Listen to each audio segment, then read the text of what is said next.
to be captain of the side is a great honour. And to actually, captain the side to the highest Premiership finish is even better, and couldn't have asked for much more in my first season here. This squad has stood firm in the face of 6 or 7 serious injuries for most of the season, and we've finished in our highest ever league position. At the end of the day, we put that team at the highest level ever, and I'm happy to celebrate with the fans.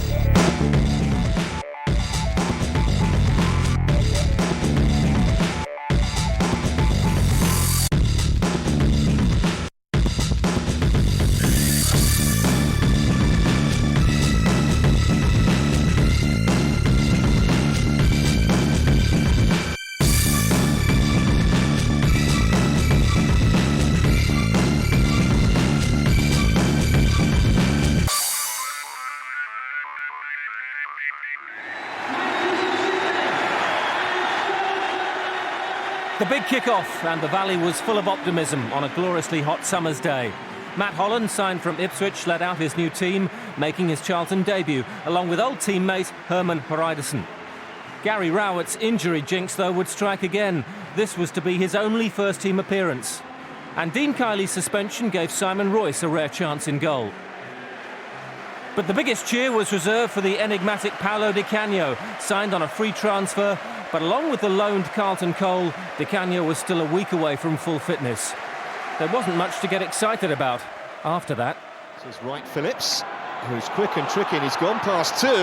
Mark Fish came across, and the referee has given a penalty. Bizarre decision. Didn't seem too much to the challenge. City will certainly take it, but Charlton are furious with Mike Dean. No real appeals from the City fans behind that goal, but Nicholas Anelka with the chance to give Manchester City the lead against Simon Royce. No problem at all. Just the start that Charlton didn't want, only 13 minutes in. Very, very controversial award from referee Mike Dean. And that replay supports that view.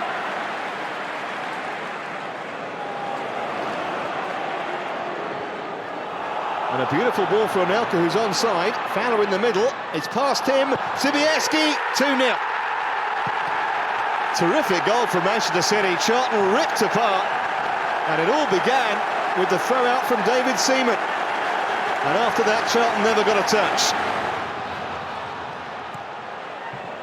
Forward by Holland towards Yule. What was that handball? Referees indicating it came off Samail's chest. But certainly there were some appeals from Charlton players. There's an offside at the other end. He says it wasn't his hand. What does the replay say? Neat bit of chest control from Yule. And Charlton have been hard done by that. Really should have been a penalty kick. It's towards Rowett. Not the best of headers. Oh, Fish is in trouble here. He's pulled back Robbie Fowler. He was the last man. He's got to go. Easy decision for Mike Dean to make. No complaints from the South African. And Charlton Athletic are down to 10. This is one shot, the substitute. On for Anelka. He's so quick. Good save by Royce. Sunji high. Has squeezed it in. A third from Manchester City. 7 minutes from the end. And just to complete Charlton's afternoon of misery, it's been scored by a former Crystal Palace player. We've got to bounce back. We suffered a first game defeat last year here. Bounce back straight away, so that's what we need to do. Long clearance from Dean Kiely. Up went Bartlett. And a header back might just set Jason Ewell up. And Jason Ewell has scored inside 5 minutes. It's the perfect way to quickly put to the back of the mind last week's dismal defeat at home to Manchester City. And a piece of history, it's the first ever Premiership goal to be scored at Molineux. Scored by a Charlton Athletic player. Horrible mistake at the back, Ewell quick to capitalise. Colin Cameron the guilty party for Wolves. There's a queue forming. Ryderson runs over it, Jensen hits it! and hits it so well. No chance for Oakes, the goalkeeper. An absolute perler from the boot of Klaus Jensen. A quarter of an hour gone. Wolves 0, Charlton 2. Beckham style from the Dane. Pinpoint accuracy.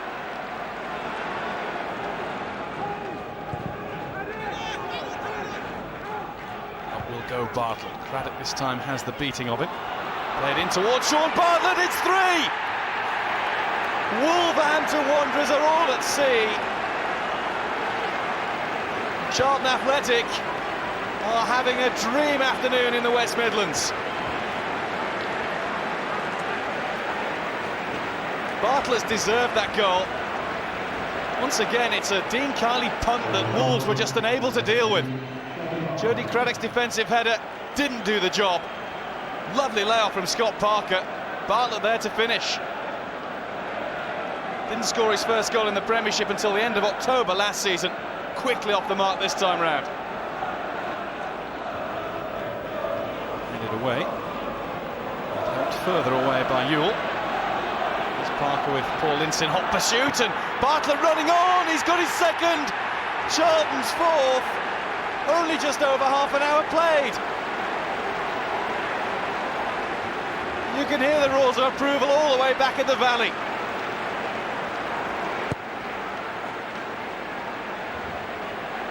A move that looks so simple.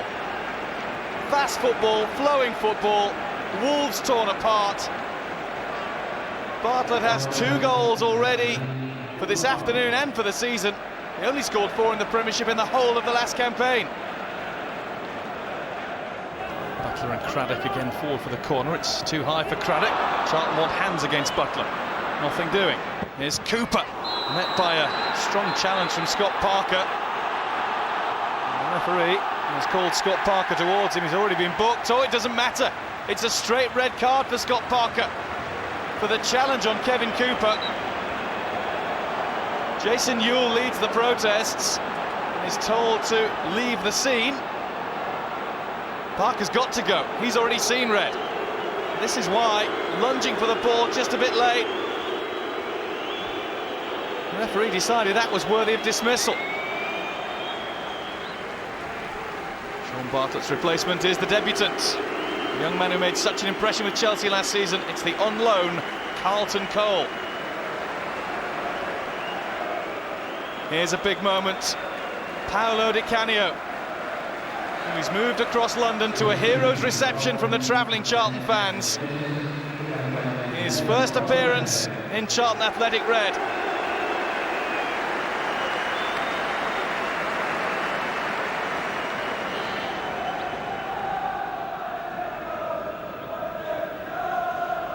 Fish is looking for options. Over Cole, there's Di Canio, here's Cole again. Denied a debut goal by Michael Oakes, who spread himself bravely at the feet of the striker.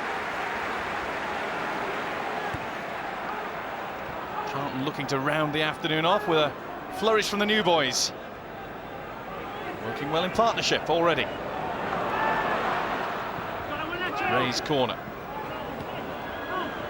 It was up there. It's full time. Wolves are finding life at the top level tough, but Charlton Athletic are back on track. Forget last week. It's a wonderful win for Kirbishley and Co. 4-0 away at Wolves. We knew as a team that we were a lot better than what we did last week, and for the start we got, I mean, we was over the moon with it. That's why we just didn't want to settle on being 2-3-0 up. We wanted to go for more goals, but do it professionally, not just be going out and all guns blazing. But we still had to defend properly and work hard and see it all the way through. Scott Parker's red card was subsequently overturned, and there was another 4-goal show 3 days later at the Valley. Jensen on the run. Ewell wanted it. Instead it's Scott Parker moving in. Lovely touch from Kishishev. Parker down. Penalty. And it's a yellow card for David Unsworth as well. Well-timed run from Parker. jinking his way into the box, first past Naismith and then with the aid of Kishishev's touch. Can't be too many arguments about the decision, whichever angle you look at it. In front of the Everton fans. Duel from the spot. 1-0. Comfortably rolled into the corner.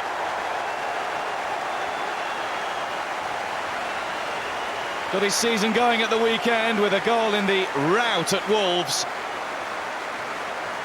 And now he's up and running at the Valley. No mistake.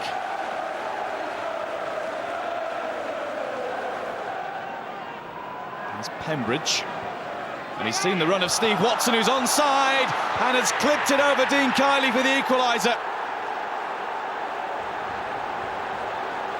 Charlton's lead hasn't lasted long. That's Stubbs, who's been shrugged off it by Bartlett. Now Young. Parker on the outside. The inside route saw Kishishev in space. And there's Yule! Wonderful effort. Acrobatic stuff from Jason Ewell. It was about the only way he could have got a shot in. Had to adjust his body shape. Didn't dip far over the top.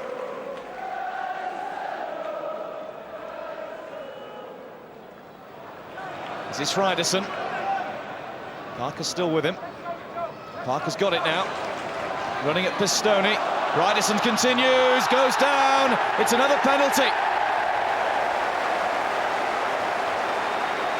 Richard Wright disputes the decision. It was Yobo's sliding challenge that sent the Icelandic international sprawling. And how much of Ryderson did he take? Certainly didn't take any of the ball, and he was late. So Jason Ewell against Richard Wright, part 2.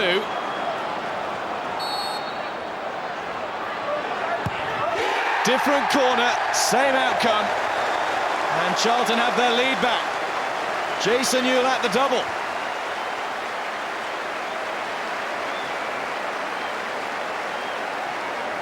Cool enough to again send Richard Wright the wrong way, the other way.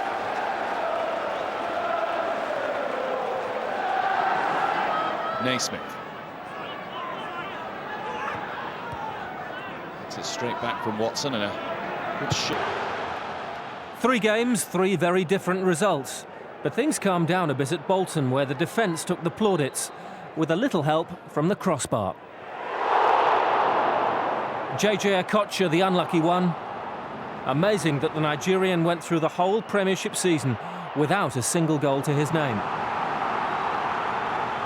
Matt Holland came closest for the Addicts, signed for just £750,000, and with more than 30 international caps for Ireland, Alan Kirbishley had secured one of the biggest summer bargains. Only the agility of Jussi Jääskeläinen denying him his first goal for the club. Charlton resisted huge Bolton pressure in the second half, with Yuri Djurkaev denied by Herman Hreiderson's goal line clearance. The Hermanator always on hand in a backs-to-the-wall situation. But following this, he was injured on international duty and missed the next 4 games, adding to a growing defensive injury list.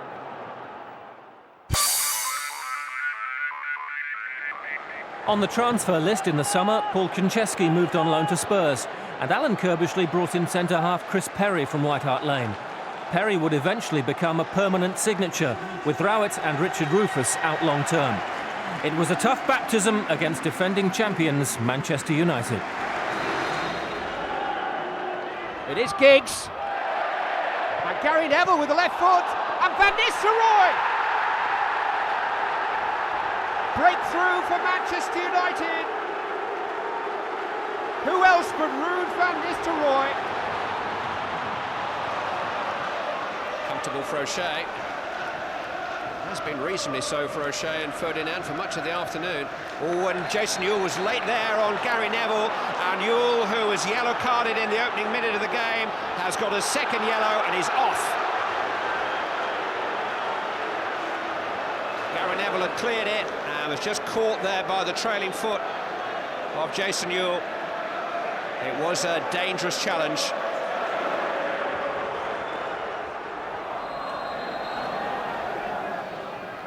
Giggs takes. All flicked off a Charlton head, and Van Nistelrooy! His first goal was rather fortunate.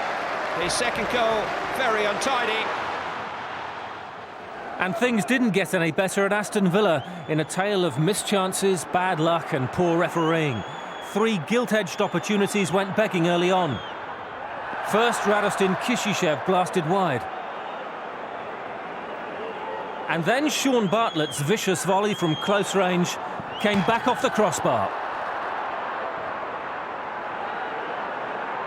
And when Kishishev's instinctive lob cleared the advancing Sorensen, but drifted agonisingly wide, the whole of Villa Park held its breath. Inevitably, you just knew it would count against Charlton.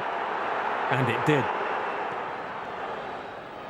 Oh, Kylie's in trouble. Alpay! Against the run of play, it's the Turkish defender who gives Villa the lead. And now J. Lloyd Samuel. Well, they're all backing off him. Still Samuel, he's gone for goal! And he's found the top corner. It's a fabulous precision strike. But Charlton may look back at it and wonder why they didn't get a challenge in. Chris Power will take the free kick for Charlton Athletic. If they could get one back now, that would really set up a grandstand finish. Flicked in then by Powell, came off a Villa head, and Fortune has scored. No, it's not going to count. Alpay is down on the deck. I must confess I didn't see how he got that injury. Di Canio was trying to elicit an explanation from referee Chris Foyt, but the goal has been ruled out. Well, judging by that, there were 2 Villa players who actually collided. It was Alpay and Samuel, the 2 goal scorers, in fact. Fortune did nothing wrong there, and he was also being played onside by De La Cruz, number 15 there. Very, very unlucky, Alan Kirbishley's team.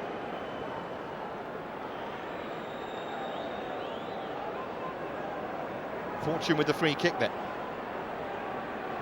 Towards Fish. Oh, Sorensen in real trouble. Lisby! Just a glimmer.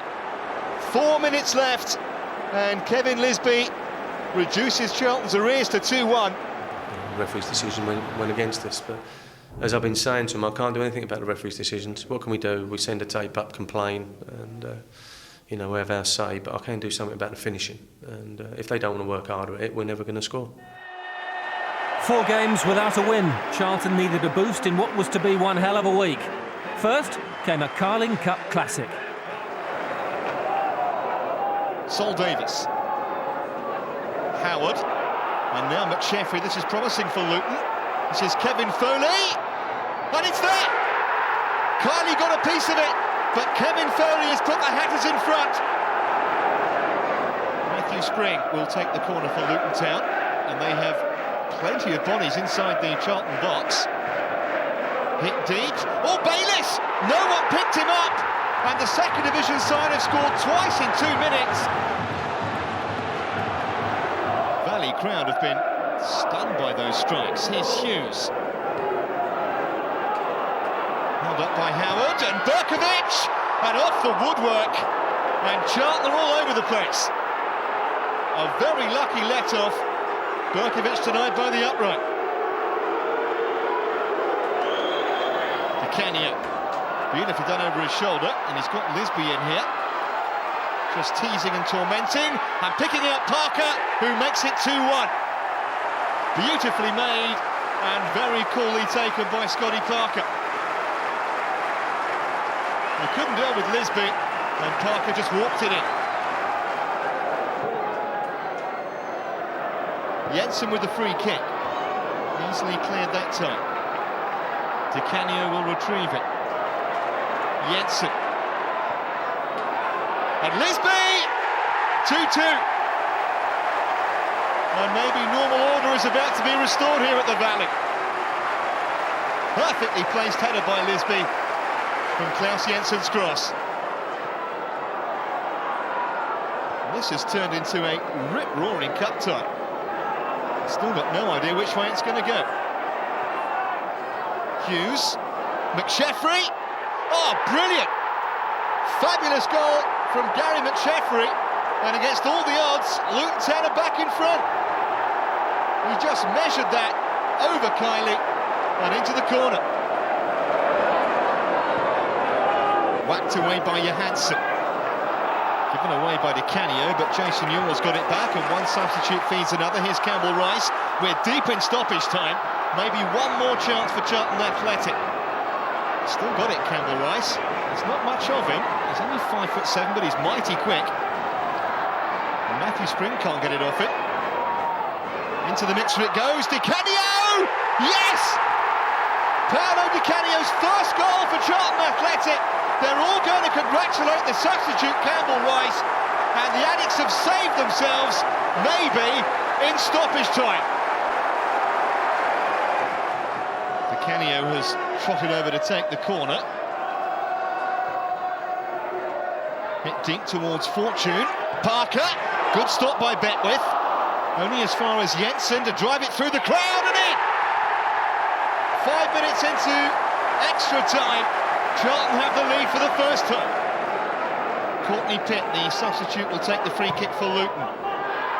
Off Johansson, and Coyne has scored!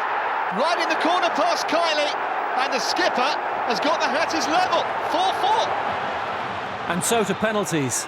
Paolo Di Canio set the tone, and the first 10 spot kicks were all scored. So at 5-5, it was sudden death, and the nerves were jangling. It's Matt Holland. 6-5 to Charlton. Can't remember the last penalty competition I saw when the first 10 were all scored, and now it's the first 11. So Steve Howard for Luton. 6-6. We might be here all night.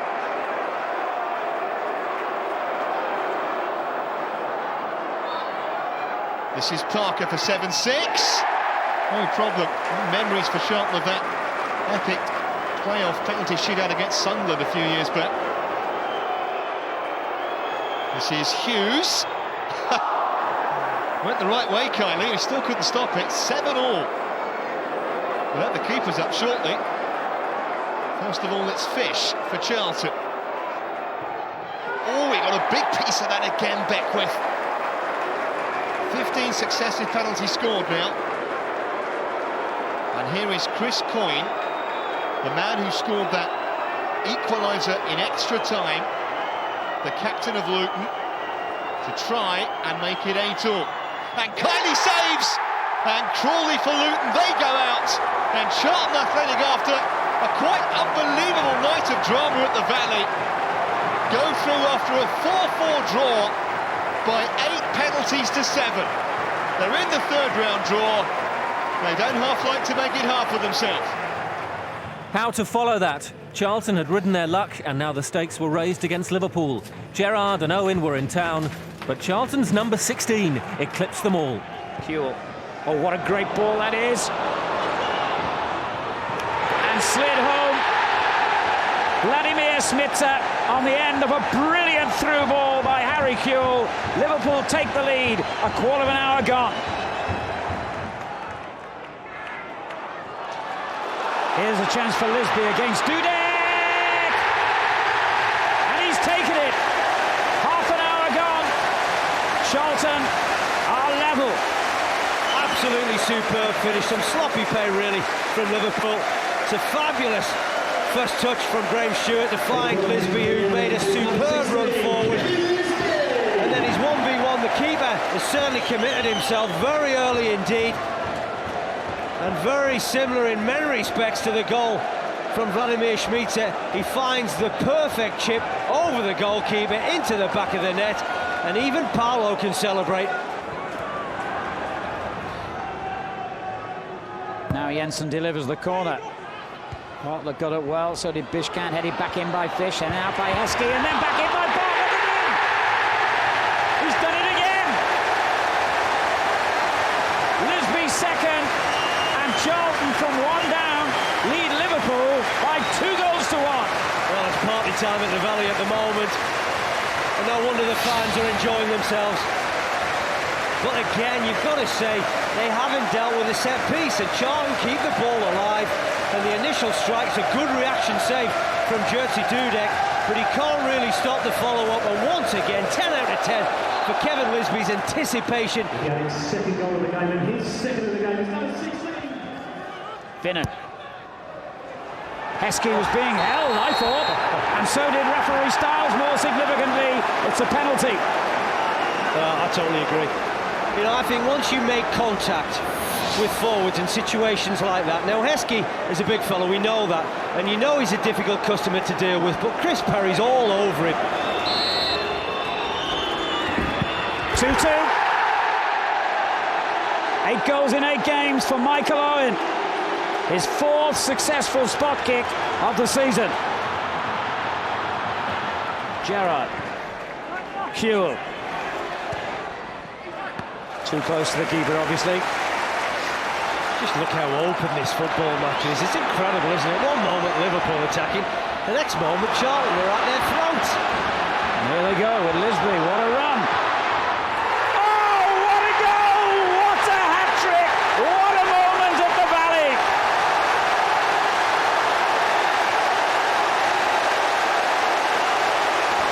You won't see a better one than that. Well, I said it was an open game. One moment Liverpool were attacking, and the next minute Charlton may well have got the winner. And how fitting and deserving it may well have gone to Kevin Lisby. I'm not sure the time, and I'm sure we'll get that in a moment, from Dean Kiley's throw out to Lisby and when he ends the back of the net, but that is absolutely top draw finish. He really does, because not only does he beat his man, he has the ability and the composure to have a little look at where the goalkeeper is, and the execution of the finish is magnificent. And I don't think the goalkeeper really sees this at all, because it's right behind Sami Hyypiä. It's all down to Mr. Stiles now. How long we have left. And there's the answer. Kevin Lisby's first hat-trick of his senior career has produced a memorable win for Charlton Athletic. And Liverpool have lost at the Valley. The happy Valley, as far as these home fans are concerned today. And there's no happier man in the ground than the young Jamaican international, who deserves every moment of glory that he's getting now. Any friends and family here to see you? Yeah, I've got my wife here and 3 of my friends and my little baby. So they must think this happens every week at Charlton. Yeah, well, you know, this their first one, some of them, so you know, I mean, they're probably upstairs drunk now, waiting for me. Kevin got the hat-trick, and we really kicked off from there. I think that was a big week for us in terms of us propelling forward. If we'd have lost both games, you know, it would have been a little bit of a downer, and so early on in the season. In the cup game, it wasn't going particularly well, and we weren't playing very well, and managed to get back into the game, won on penalties, and then obviously the Liverpool game on the Sunday, where Kevin Lisby scored a terrific hat-trick. You know, I think that's the big highlight from that game. To beat Liverpool as well was a great achievement, and it certainly set us up then for the rest of the season. Into the mixer it goes, Di Canio! Yes! When you score a goal that give you the victory, or maybe an important draw, it's a moment that you know that you did something special, you know, and that still give me a big emotional moment, because when you get old, you feel that you don't have in front of you other 10-20 years career to play, so you want to feel every single moment in the game or in training. I still celebrate even in training when I score with my teammates, because it's a good moment, because you do something special in this moment. The end of September and mid-table respectability. But that situation was about to improve with back-to-back away victories. A lot of first half pressure for Charlton to absorb. Sheringham, and off the line by Parker, was it? Goal's been given. It's Teddy Sheringham.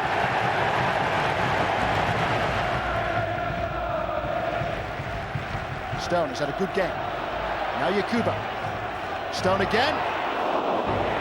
Here's Berger. Now Sherwood. And Berger with a header over the top of the crossbar. It's a decent chance that. for Charlton to make a change. Klaus Jensen is going off. Here comes Paolo Di Canio. Just over an hour gone, and it's a double substitution. Jonathan Fortune on in place of Mark Fish. In by Young. Lisby. And Charlton have scrambled an equaliser. It's Jonathan Fortune. A goal from a most unlikely source. Only his second goal ever in the Premiership. The first was at West Ham at the start of last season. But this one's so vital for Charlton. They must have despaired of getting on level terms.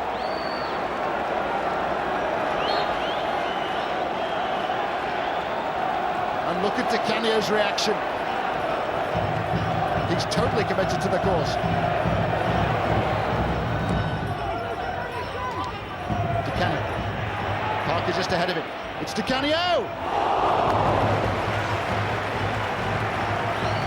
Hislop to turn the ball over the top of the crossbar. Wonderfully struck shot. Into the last minute there. Di Canio with a corner kick. And Charlton have scored a second. It's Sean Bartlett. What a turnaround and what a transformation.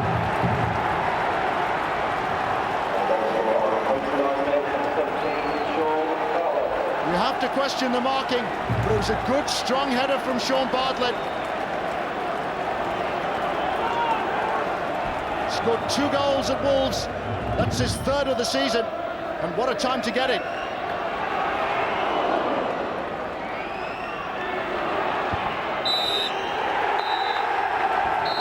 Portsmouth suffer their 3rd consecutive defeat. But Charlton have 2 successive wins now. That wonderful 3-2 success over Liverpool, followed by an unlikely win at Fratton Park. A terrific comeback. It's finished Portsmouth 1, Charlton Athletic 2. Di Canio, just slip as he took it then, but it didn't matter. Haridason has headed Charlton in front. It turned into a very accurate ball in then from Paolo Di Canio, and such a firm header away by Herman Haridason.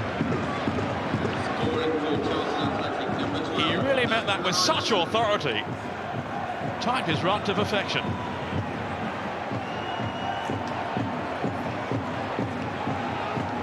It's simply fluid.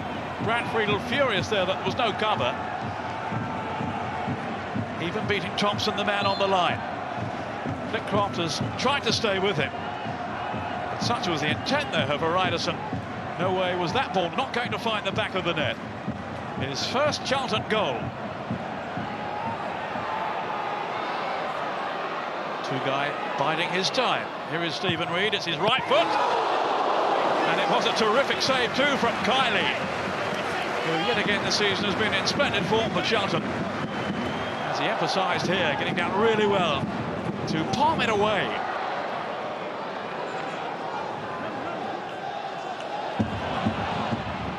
Here's the skipper again, Matt Holland. Aiming for Johansson. Now Kishishev. It's a really decent effort too. Only a whisker away then from the Bulgarian. Gallagher. On by Ferguson to Janssen. Ferguson again. Goal is lurking in the middle. Oh! Just wide from Dino Baggio. Coventry knows how close his team were then to conceding an equaliser here.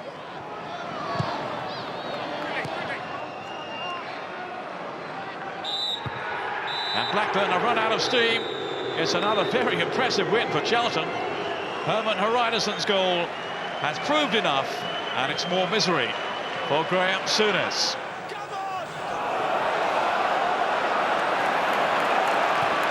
And Di Canio closing down Campbell and forcing the error, underlining again the commitment to the cause here by Charlton. And Parker has a chance here. The deflection took it over. They could have easily taken it in. Well, Sol Campbell made amends for his error initially, and there's 3 or 4 important pieces of defending. Well, the Arsenal England defender really does throw himself at the strike from Scotty Parker, because this was heading for the back of the net. Another Charlton corner. Great header away by Gilberto. Ryderson was being held. Oh, and that could be a penalty. It is. They didn't get it for the first incident. Mr. Dunn had no doubts about the trip. What an opportunity here for Charlton. Paolo Di Canio is yet to score in the Premiership for Charlton Athletic. Arsenal. Well, Di Canio is milking the applause, and why not? It's a superb penalty, really. It takes a lot of bottle to take them like that. And he's not frightened, is he, to try the unexpected. And the goalkeeper's doing his utmost to really try and put the Italian off, but he is as calm and cool as you like. And when they go in, it looks fantastic. If they don't, it's the biggest embarrassment of your career. Arsene Wenger still not happy about that penalty decision. Look who's drifted out to the right to try and weave his magic. And Thierry Henry almost did that. What a superb effort. That was magnificent, wasn't it? Absolutely top draw. And this is what I say about Thierry Henry. He's very difficult to mark. He got the ball in that wide area, cuts inside, and unleashes a left curling foot shot that crashes against the post. And how that didn't come into the path of Ashley Cole, I do not know. And suddenly there's a break on for Charlton with Johansson, and he's got himself into the clear. Johansson! My word, that was close. Oh, that's a great effort, wasn't it? Oh, Jonathan Johansson really did leave themselves exposed at the back, Arsenal. And Charlton very nearly made them pay again. And they've got men over, but unfortunately they can't hit the target.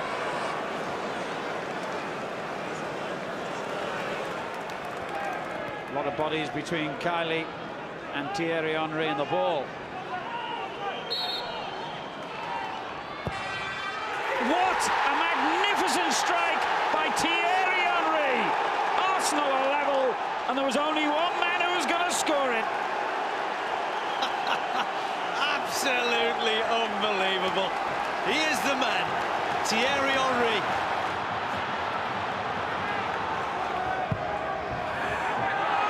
Ryderson's downward header, and just tipped over the bar by Lehmann.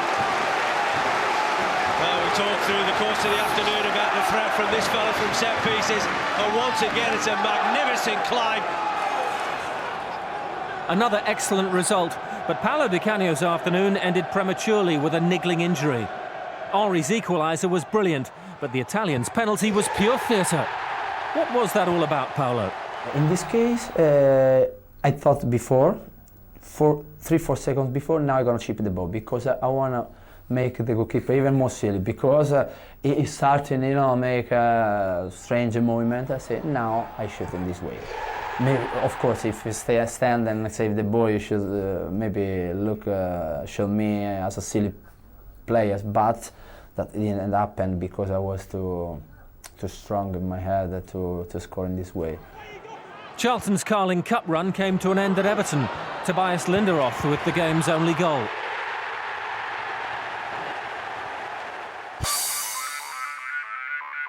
Out of the cup maybe, but no hangover in the league. Just another away win.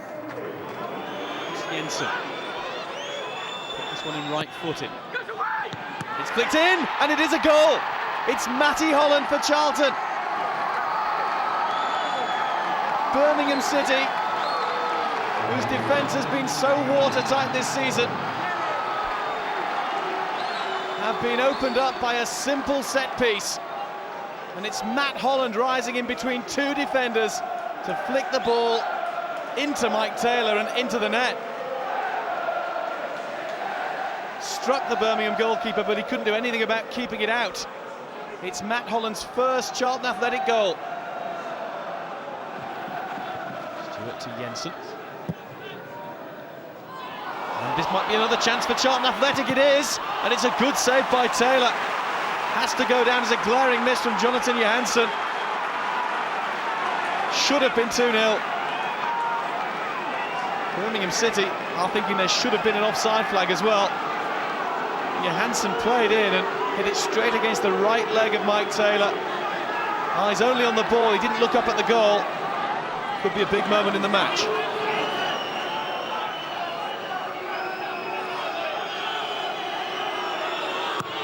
Cross from Jensen. This is Stewart. And it's in! Couple of deflections, and Matty Holland is claiming the final touch. His second of the night, Charlton's second. They lead 2-0 at Birmingham.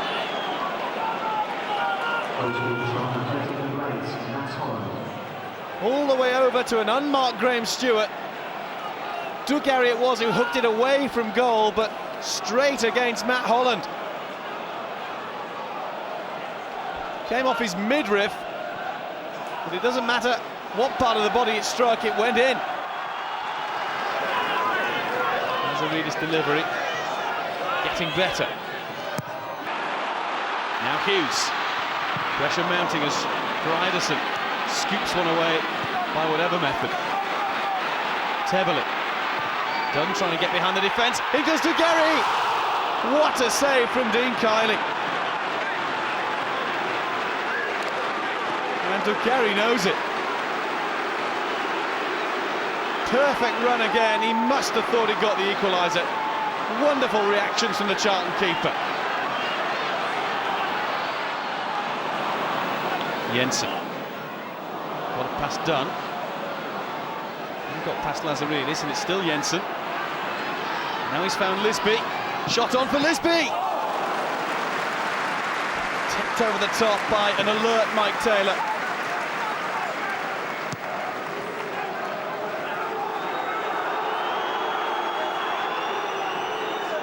Lisby looking for his 6th goal of the season. It was a good effort.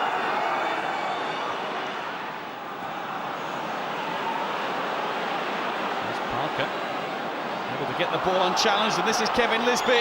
He'll have to go alone. He will go alone. Great save again, Taylor, and Cunningham gets it away.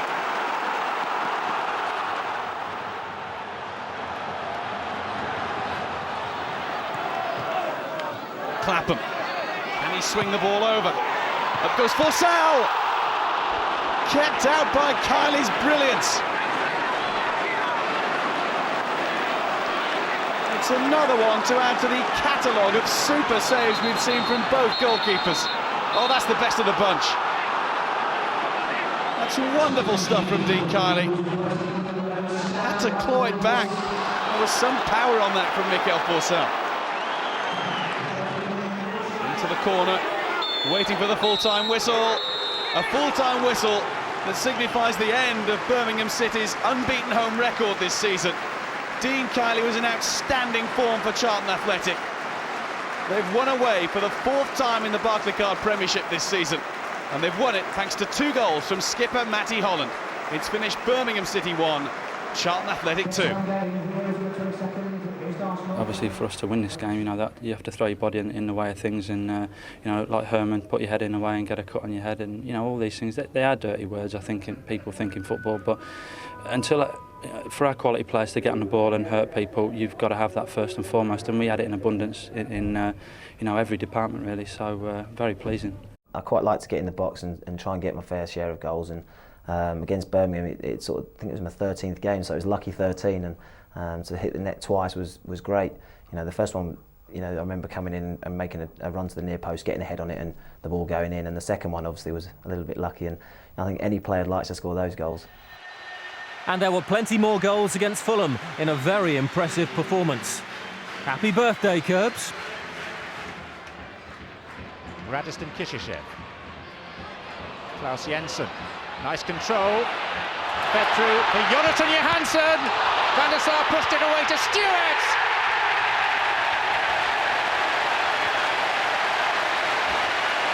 Graham Stewart scores for the first time in just shy of 2 years.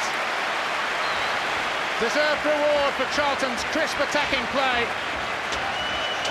set up by Jensen and then Johansson.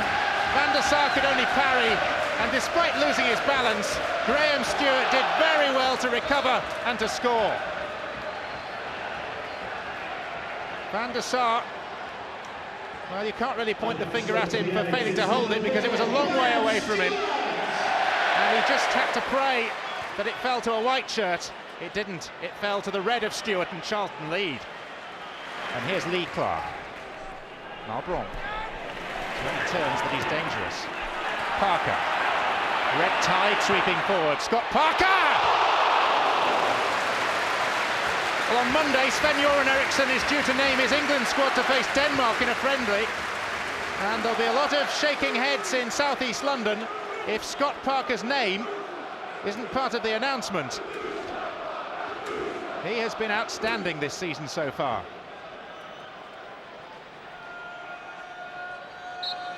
So Stewart, the goal scorer, to deliver this time. Lisby! Just as well that Van der Sar is the tallest goalkeeper in the Premiership. Had to go a long way.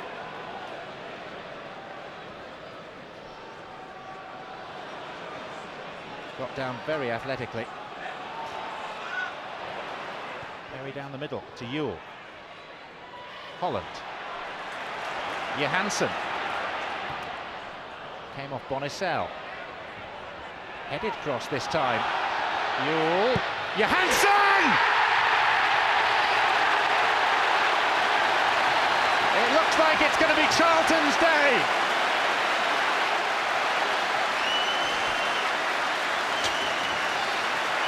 What a birthday present for Alan Kirbishley. Couldn't have hit it more cleanly.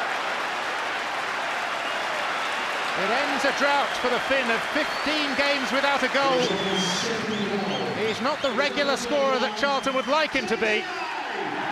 Maybe instead of being a great goal scorer, he's content to be a scorer of great goals.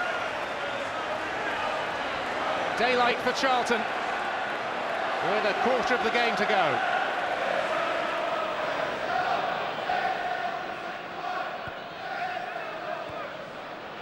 Melville left it short.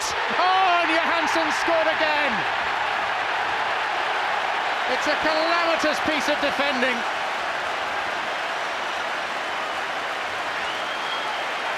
And Jonathan Johansson, having gone nearly 8 months without a goal, has now scored twice in the space of 6 minutes. Van der Sar to Melville, who wasn't aware of the Finns' impending arrival. A world-class goalkeeper, a hugely experienced centre-back, a horrible blunder. And from a player, Andy Melville, who twice in recent seasons has scored own goals against Charlton. They must be his least favourite opponents. 3-0. Lisby. Parker, good ball, Jason Ewell, chance for 4, hit the post. Fulham looking decidedly ragged. And Charlton more or less irresistible. Great pass by Parker as he fell. Van der Sar beaten all ends up, but the post denied Jason Ewell. 3-0's impressive. 4 would have been even better for Alan Kirbishley. Malbrock to take. Anything now would merely be consolation. 2 minutes to play. Perry's head. Legwinski! Both posts. Sean Davis scores on his return.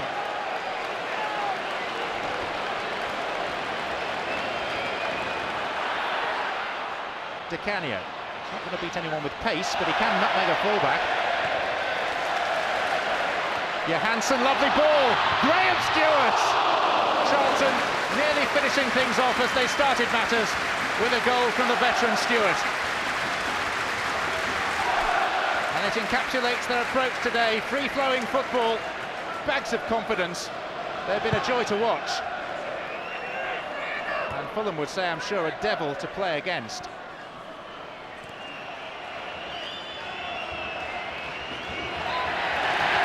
Wins in 6 games for the men. from the Happy Valley.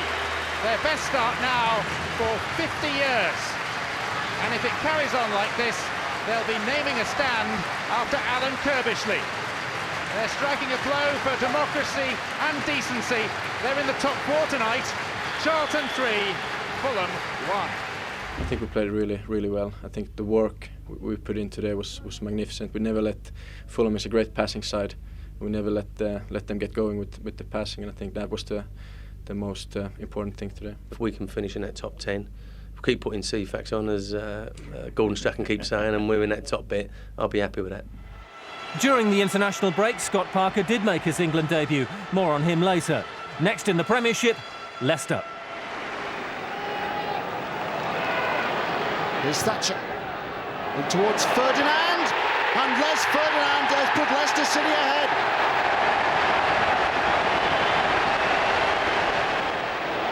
Is it so industrious for Leicester? Bent in the middle. It's bent. Deserve better.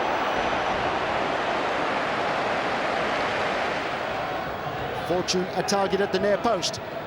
Wimpy's header was a poor one, and here's Stewart. Stewart desperately unlucky.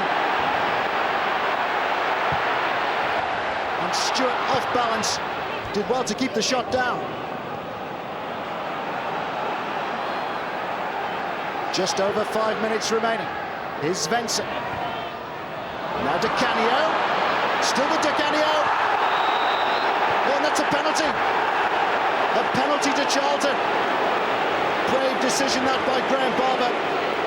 And Leicester are furious. They say that Di Canio died. But was there a push, maybe a trip? There was definitely contact, and sufficient for Mr. Barber to give Charlton a lifeline here. Di Canio from the penalty spot, and Paolo Di Canio has got Charlton's equaliser. So committed, so pumped up, and never far away from controversy. It's his third goal since joining Charlton, and it could be the goal that extends their unbeaten run. But that run came to an abrupt end against unlikely opponents. Leeds United's single goal from James Milner, enough to stun the Valley. It was Charlton's first Premiership defeat for more than 2 months, a fantastic run that was almost extended.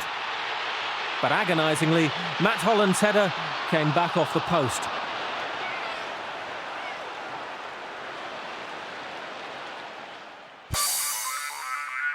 And then another defeat, this time in a fast, open game, a 5-goal thriller that Charlton didn't really deserve to lose. And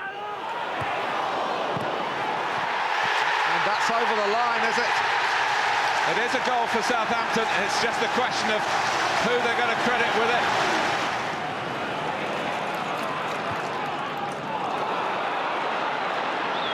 It's a thoughtful ball from Crutton, and it's 2, and it's Brett Ormrod right on half-time.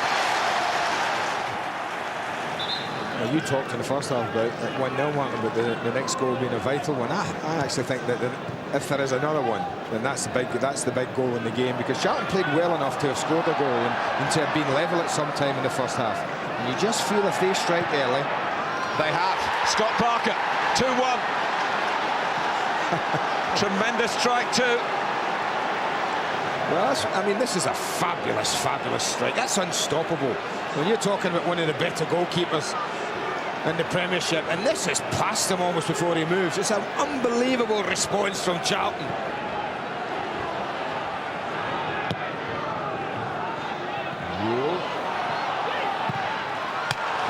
Off the bar from Graham Stewart after Di Canio had teed him up. Stewart again. Ewell, Jensen, Di Canio. Can he make space for a shot for himself? Down he goes, and the decision handball against Di Canio. Well, this is a lovely play again. Look at the way Di Canio holds it up, feeds it there, and what a strike from Graham Stewart. He's away. You see Graham Stewart, he wheeled away, he thought it was in. Holland. Di Canio. I think the only surprise in the second half is we've had one goal only. Jensen.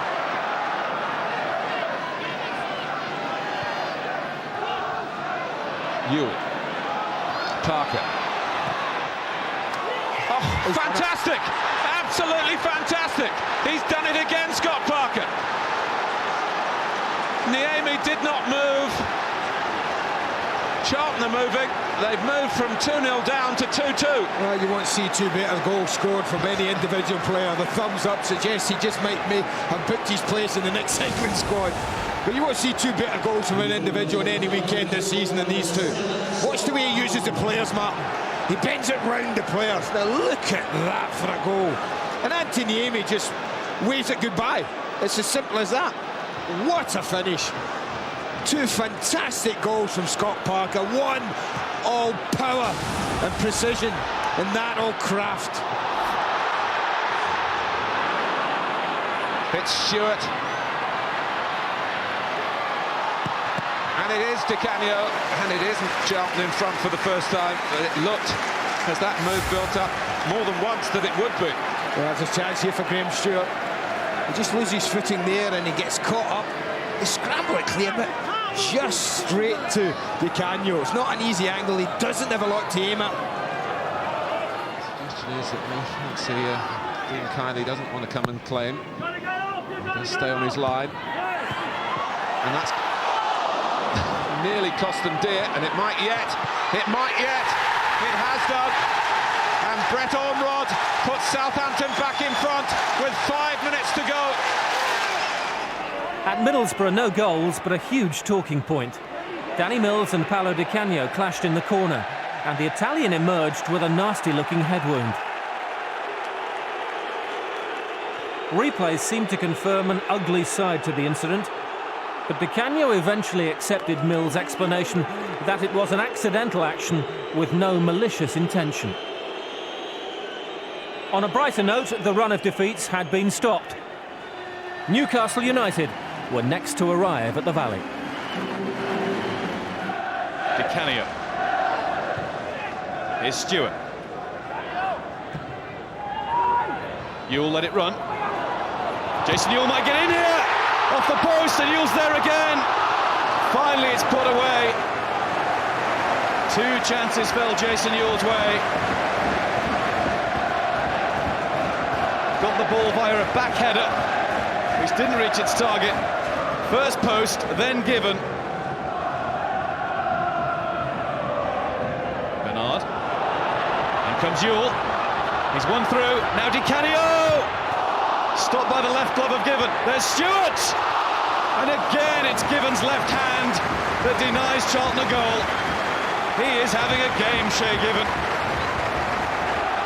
Jason Ewell again working tirelessly. Took a deflection on its way to the Newcastle keeper. And then Stewart thought he had scored.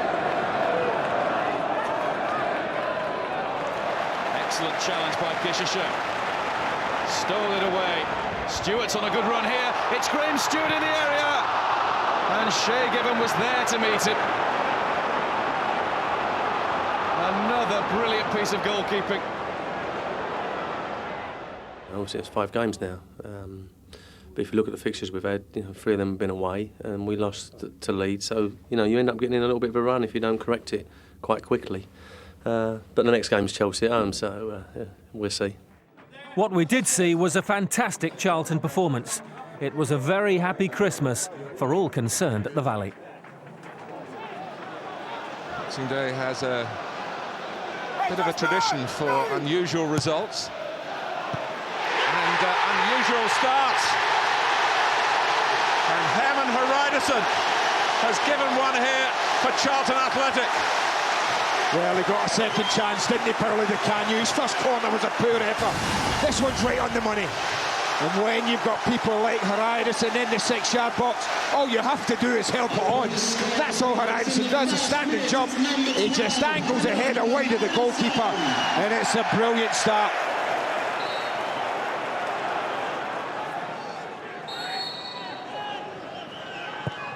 Mutu takes, Terry touches, it's 1-1.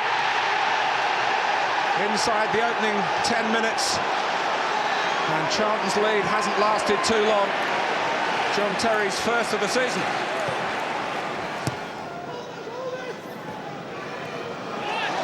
Parker.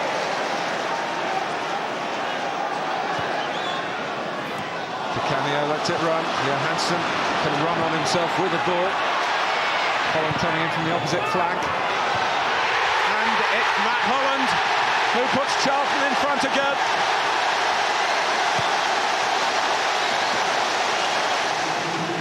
There's a little nick there, and the loop on the ball gives Desai a big problem. And Matt Holland, as he does so often, arrives right on cue with a stunning header. Beautiful finish. Bridge. And at least Chelsea got the ball into Charlton territory in the start of the second half without conceding. But here's Parker. Di Canio. Turns Terry. And turn back again. And Johansson. They lead by 3 goals to 1. And Di Canio again. Heavily involved. Well, what a start to both halves for Charlton. And yet again, it's sloppy play from Chelsea while in possession. That's a lovely ball through, but this is all about Di Canio. He wants to score himself. He chops one way, then the other, and then just says to Jonathan Johansson, here you go, son, have yourself a little tap in. This will be one of the easier goals you get this season, and it is. There is only one, number 21, JJ!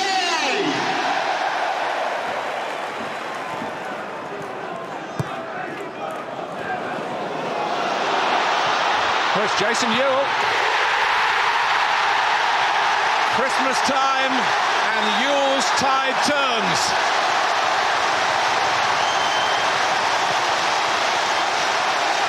And it's 4-1 to Charlton Athletic. This is poor defending. I mean, it's good build-up play, but it's something from a training ground. Di Canio comes short. Ewell makes the run in behind. But honestly, Martin, this is not the defending of a Chelsea side who have a fantastic defensive record. And the lad who struggled for goals but puts himself in there time and time again. This time his first touch is excellent. It sets up the chance. And even though he hasn't got goals at the moment, he's cool enough to slot it under Cudicini. Hasselback's a runner in field. It's Adrian Mutu. He's picked a way through, and Kylie keeps him out. Made himself big, the Charlton goalkeeper. I have to make another save here because it's Ida Gudjonsson, and he can't make the save. Gudjonsson scores, and it's 4-2 now. The Charlton have been lovely out there. I think they've worked the socks off. They've been great. The Premiership win on Boxing Day is a first for Charlton, but more important to Alan Kirbishley, it ends a run of 5 games without a win. But what a victory here. 4 goals against Chelsea. And it has been achieved with limited resources against the club, who can no longer be accused of that. But what you have watched here, whether in the ground or up and down the country, around the football world, has been a great display by Charlton Athletic.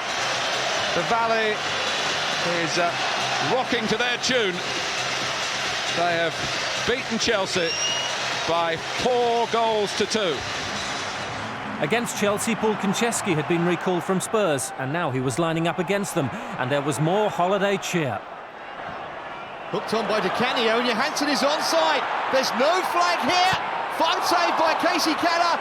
Is that going in? It's not. You can't come any closer. Ricketts. Decent play from Ricketts. Canute! And tipped over by Kylie. It was dipping under his bar. Charlton have plenty forward for this corner, which Paolo Di Canio will take. And in goes Carlton. Carl is there! Classic centre-forward's header. And it was too good for Tottenham. It's Carlton Cole's first goal for Charlton Athletic. And the Addicts lead at White Hart Lane. Swung in by Di Canio. He beat Ledley. And it's no more than they've deserved.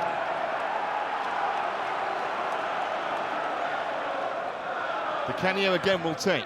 Short this time to Parker. That's a training ground routine. Good play by Parker in towards Cole. So nearly a second. Both for him and his club. Clever routine by Charlton Athletic. Parker had the pace. Cole so nearly had the finish. Kelly. But there's no time left for Tottenham.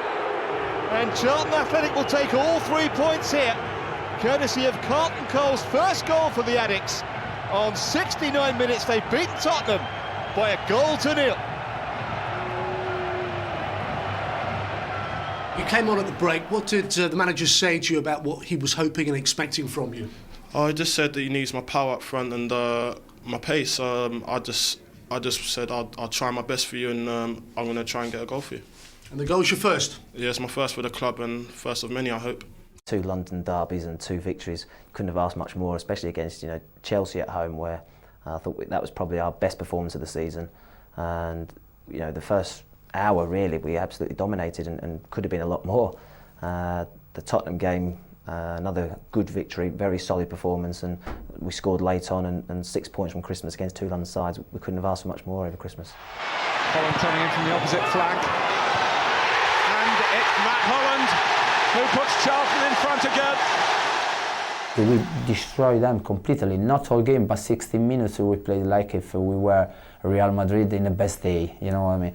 So, yes, there are situations where you look in the eyes of your teammates, you feel yourself the same, and you think today nobody can worry us, even Brazil, no, because today is our day, and it's happened. That was without doubt the best performance of the season, I think, and in a funny sort of way, the worst thing that could happen to us, because I think Parker that day demonstrated everything he had, and he dragged us back into the game, and I think was instrumental in the 3rd goal, I think, and some of the things he'd done on that day, I think they may have gone away from that thinking, oh, right, he's the one for us. We followed it up with a game at Spurs. Very tired first half, but got a result. So we've just won 2 local derbies over Christmas. I mean, it was happy days. And although they paid us back later on in the season, both clubs, I mean, to win them 2 games and to win them strongly, I think everybody came away, all our fans must have come away from them 2 games thinking, we've got a right chance here. And I was no different. 4th place and 30 points, a magnificent effort. Charlton were exceeding expectation and receiving plenty of plaudits. But with every rise comes a fall, and Charlton crashed out of the FA Cup in what was billed as the Kent derby against Gillingham. A goal up in 34 seconds, the Addicts then conceded 3 first-half goals in an almost unrecognisable performance. Only Scott Parker had been rested in an otherwise full-strength side, which made this a huge third-round shock, as Charlton's league form had been so impressive. Not since reaching the quarter-finals back in 2000 had Charlton made any real impression in the competition, and on a freezing cold day at Priestfield, everyone connected with the club was hugely disappointed. Tommy Johnson, Mamadou Sidibe and Paul Smith scored for Gillingham. And although Carlton Cole pulled the score back to 3-2 late on, a comeback would have been more than Charlton deserved. To their credit, though, it was business as usual in the league. Trevor Sinclair didn't quite come off. Now Mark Fish can provide the defensive cover. City is still pressing. It's Nicholas Anelka, and the sort of territory in which Anelka can cause real damage. It's come back out to Fowler. And Manchester City score through Robbie Fowler. Kishishev will take this free kick for Charlton and appeals for a penalty. Charlton players convinced there was handball. Was it against Richard Dunn? The referee points to the spot. Kevin Keegan can't quite believe it. And Joey Barton's protests are all in vain. Yes, it came off the right hand of Richard Dunn. And the responsibility is with Paolo Di Canio to drag Charlton back into this game. Di Canio, Seaman saves, and Di Canio follows up with devastating effect. Di Canio then, Charlton's hero. The initial spot kick saved, but no mistake second time around. Parker getting back well, and Fish can clear up as Charlton look to maybe counter. It's aimed towards Yule, cut out well. Another chance though, here's to Canio, and the flag stays down, and Jason Yule with an opportunity to punish Wolves, and he does just that. The Wolves players look long and hard at the assistant referee. There was no flag, and 7 minutes before half-time, Jason Yule with an accomplished finish. To Canio's through ball. Wolves were caught square, and the rest was left down to Jason Yule with a perfect finish. And all the time in the world, and made the opportunity count.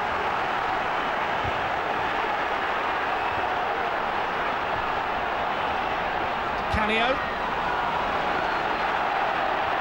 Stewart. Now Parker is away. There's options in the middle. It's Parker. Di Canio returns the compliment. Scott Parker. Irwin's clearance. Oh dear, it's come off Jason Yule, and he'll claim his second of the match. It was well worked by Charlton. Di Canio playing Parker in on goal, and Irwin's hurried clearance dropped invitingly for Jason Yule.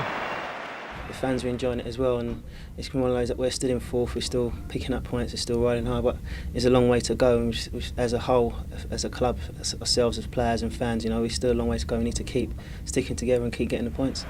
All seemed well after Wolves, but this was the last image Charlton fans would have of their hero Scott Parker in the red shirt. As we was walking off, I said to him, I've learned a lesson today.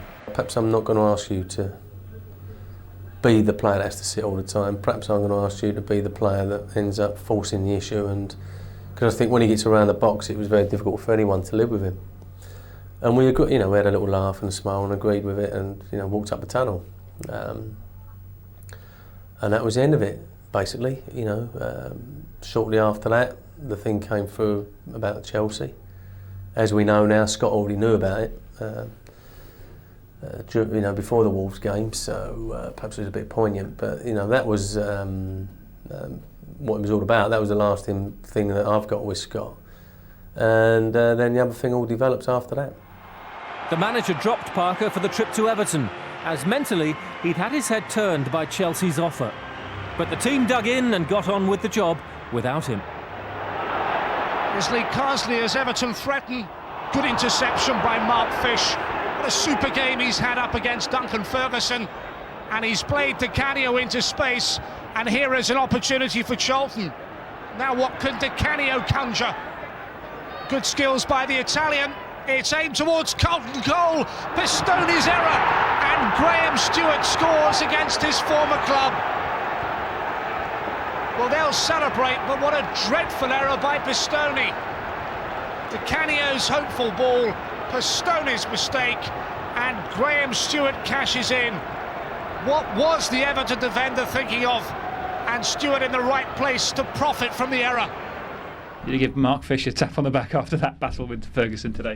Yeah, we did. I mean, he's, you know, he certainly looks like he's been in a battle. But, you know, that's what centre-halves have to do. That's why they're all ugly. On a serious note, though, Parker stated he didn't want to play for Charlton again, and reluctantly, the unhappy player was sold. If he was going to leave us and go anywhere else, it was sideways. He had to leave us and go to the top 3 or 4 clubs. So I was always using that as motivational, keeping him going and everything else, but I never ever give him any inference that, you know, I was going to let him go if a top 3 or 4 club come in.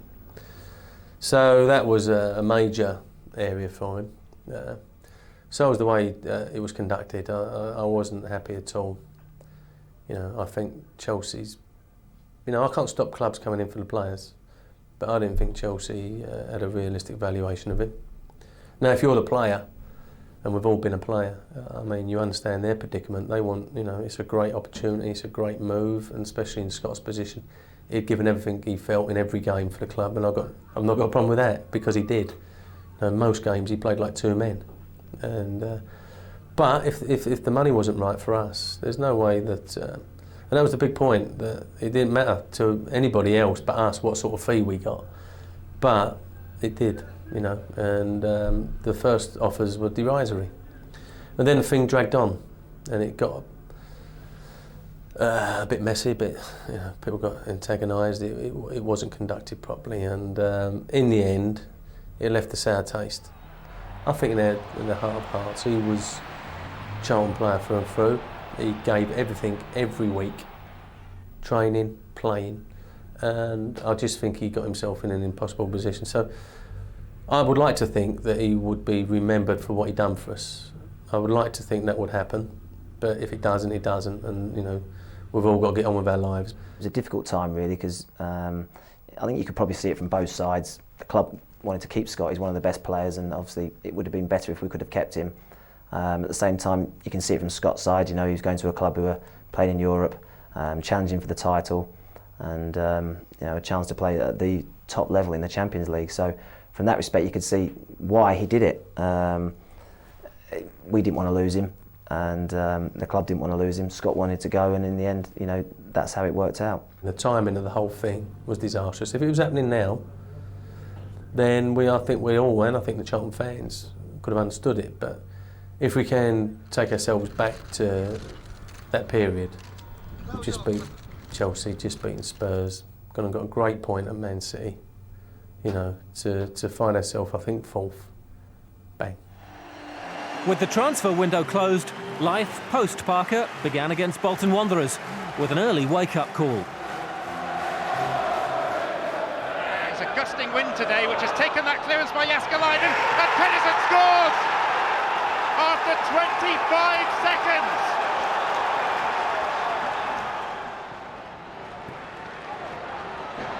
Flicked on by Johansson, here's Di Canio. Oh, lovely footwork by Paolo Di Canio. Jensen off the post, Johansson over the bar. And there's Jensen. He and Fish, both former Bolton players, turning up for Charlton today. And this is Jensen, and Johansson! Beautifully done. Undone by their former player Jensen, whose cross was deep and perceptive. Questions may be asked about the left-back Barnes. Purely because there was so much time and space for Johansson to pick his spot. Not that he's currently in need of a job, but there are a couple of situations that have recently become vacant that may just interest Michael Grade. Haridason picked his pass nicely for Carlton Cole, who's away from Ngotti.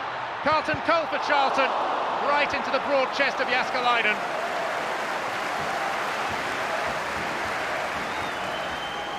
Six in the box for Bolton. Ngotti closing in on it, it comes out to Barr, and Campo, and Nolan, and it's in! Kevin Nolan puts Bolton Wanderers back in front.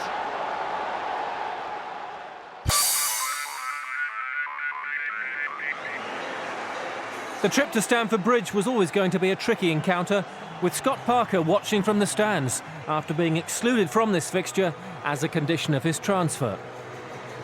A live TV audience saw some early controversy on the pitch, making the points Chelsea's. Ooh. Push by Fish, and hands on. Definitely hands on. And what you see here is Mutu arm out, just backing away, and then the two hands go into him. I think that's dangerous. And I think if that's outside the box, then I think Mutu would be getting a free kick for that.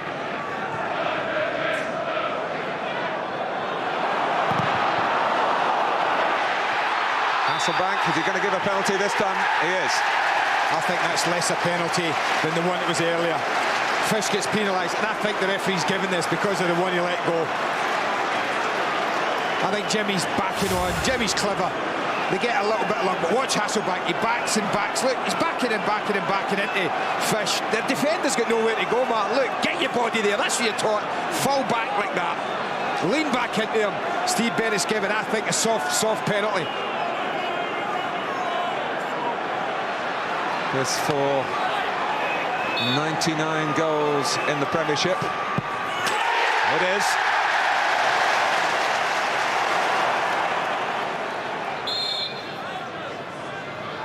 Jensen takes it. Well, we've seen those go in. Well, I think this has beat the goalkeeper. Neil Sullivan makes a huge attempt to get something on this because I think he thinks it's going in. Wonderfully flighted. Goalkeeper goes up, he tries to flick it away, he's nowhere near it. So close to bringing Charlton level. Decisive pass not forthcoming from the captain. It might come from Lampard and does for Chelsea, for Idiger Johnson. He can give Mutu a tap in here. He does. No, he doesn't. He hasn't put it in. Poor Adrian Mutu. It can't come much better than that, despite the athleticism of Dean Kiley. Well, they break it, they trap again, and you just feel that this is it. The 5 months of wait is over. Full marks to the goalkeeper, but he's diving in hope and expectancy here. He'll say he deserved his luck because he made himself a big target.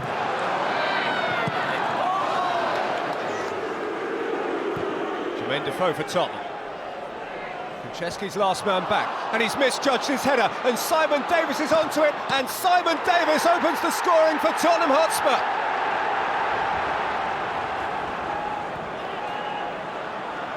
Davis. It's come to Defoe, and Defoe has bundled it in. Some luck, some judgment. Some misfortune for Dean Kiley, whose original save was a terrific one.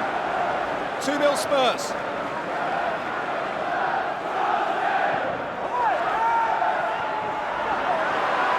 And it's come all the way through to Konchesky, against the bar from Carlton Cole. And smuggled away by Carl, back in by Konchesky. It just will not run for Charlton. Konchesky. Oh, fine save by Kenner and in by Stewart. And Charlton are back in it. But no, Martin Yerby's flag is up. And Graham Stewart a half yard ahead of himself. Keane. A clever turn. And it's come out to Ledley King. 3-0 Tottenham.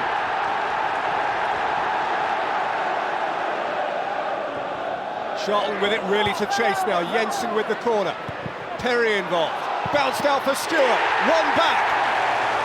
Graham Stewart. This one does count.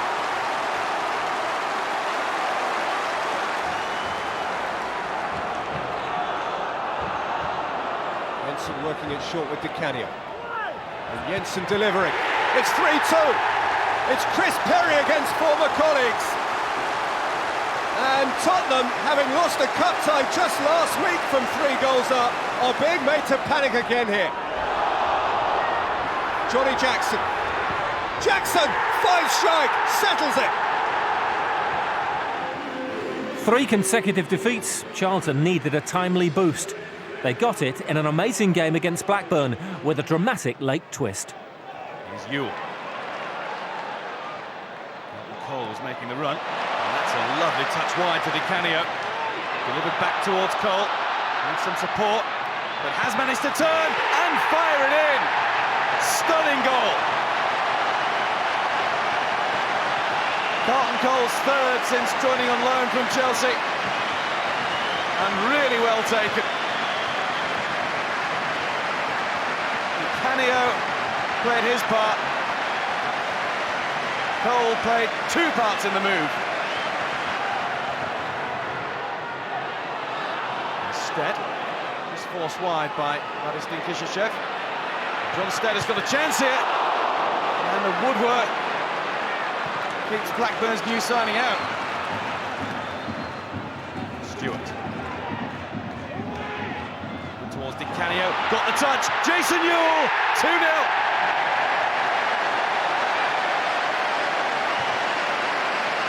Nice delivery from Stewart. It needed the flick from Di Canio. Ewell was onside to score. Blackburn caught napping.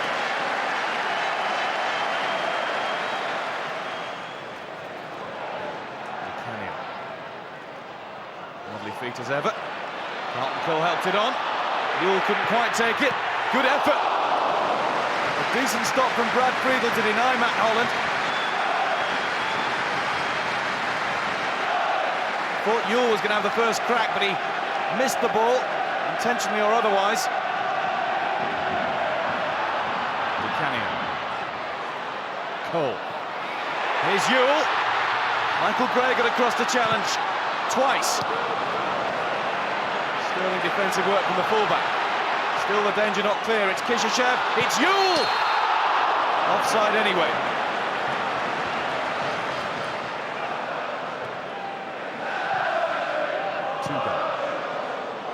Douglas.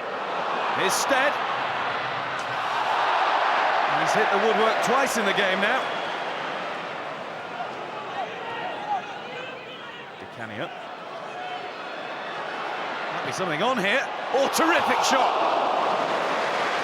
Friedel at full stretch. I'm happy to see the ball fly a whisker wide. Kishashev wants some support. One was forthcoming, and the back pass has led Andy Cole in here. Must be 2-1. Oh, he nearly made a mess of things there, but Cole has scored now. He can breathe a sigh of relief. He's got Blackburn back in the game.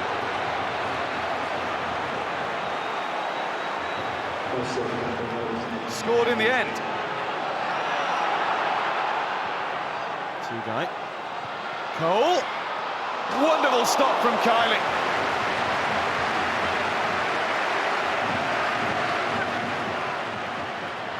Hamilton's delivery. Gallagher. And still Gallagher. And Friedel! Unbelievable!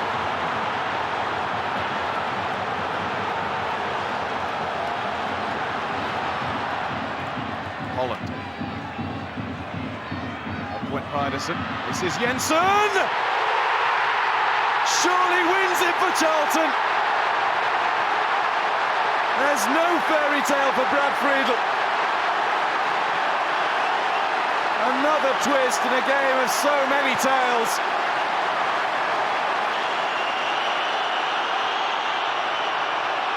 Franceschi just got to keep the ball now. That's it. Charlton have done enough. Klaus Jensen is the last gasp hero. We lost a little bit of control, and when the keeper comes up, it always creates a bit of havoc, and I think that's sure to say that it did. And then he scored, and we thought, well, maybe it's gone again, but obviously in the end it was nice. And what about that winning goal and your memories of it? No, I just fell down and I just tried to hit it, and it was nice to see it go in. Here is Ljungberg for Arsenal. In for Henry, back for Freddie Ljungberg, and Robert Pires collects his 50th goal for the club inside 100 seconds.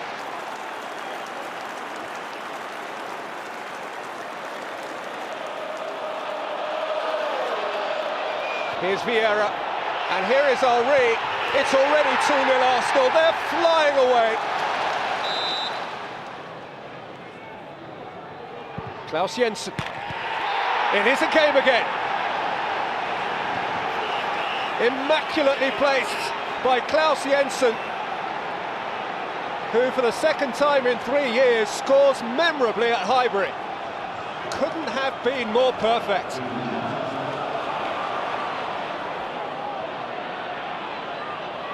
Colin Cole. This by Ashley Cole. And getting round him and delivering well.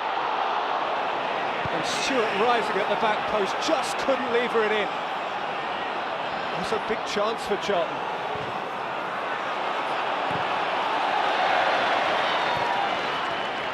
And the others hit it long now, and Fortune has stayed forward, and Campbell clear. Forward again by Fish, and Toure clear. Jensen. On by Cole. Followed by Fortune, out by Lauren. In again by Fish. This is cut-tight stuff from Charlton. Johansson! Oh! And away from Di Canio by Siegel. And Jonathan Johansson has a head in his hands because he was, what, half an inch away from grabbing a spectacular and extraordinary equaliser for Charlton. 3/4 of the season gone, 40 points. The inconsistency of all the teams outside the top three was making the race for Europe a fascinating contest. George managed to evade the challenge of Holland. There's Mendieta. And this is Zenden. Rattled the frame of the goal. Ryderson can steer it clear. Coming towards Carlton Cole. Di Canio. Cole again. It's a good stop by Schwarzer.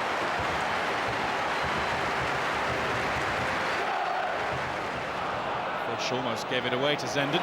Holland's determination keeps Charlton on the move. And he's Young. He's going to have a go for goal. Easily blocked by Southgate, but then Kedru with the fly kick has given Di Canio possession. And there's Holland! Oh, that is just brilliant! The Charlton skipper has conjured up a dream goal.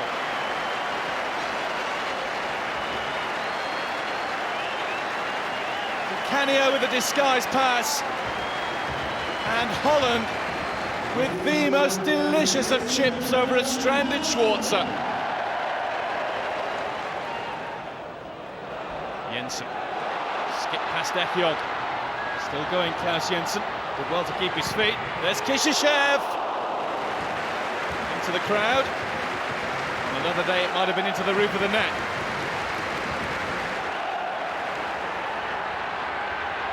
Slip from Boateng. Here's Johansson. Leading the charge, he has support too. It's Matty Holland going for his second. Schwarzer denies him.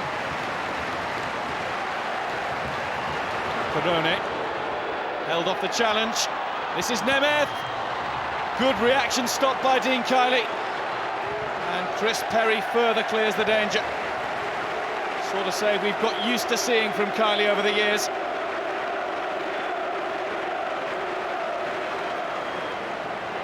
Johansson away from Southgate. Support from Bartlett.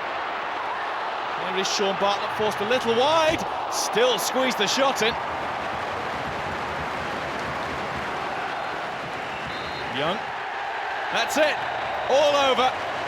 A game settled by a wonder goal from Matty Holland.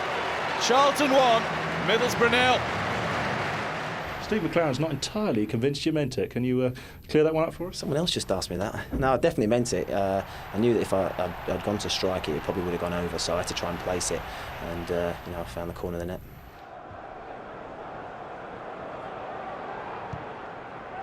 Robert's cross, and the header finds the net, and it's that man Shearer.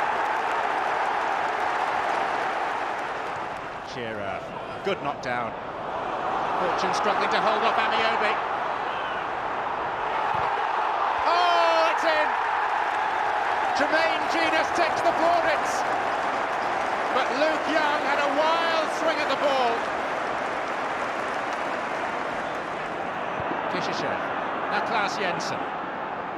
Nasty bobble. Di Canio. Konchesky, and Klaus Jensen pulls one back for Charlton.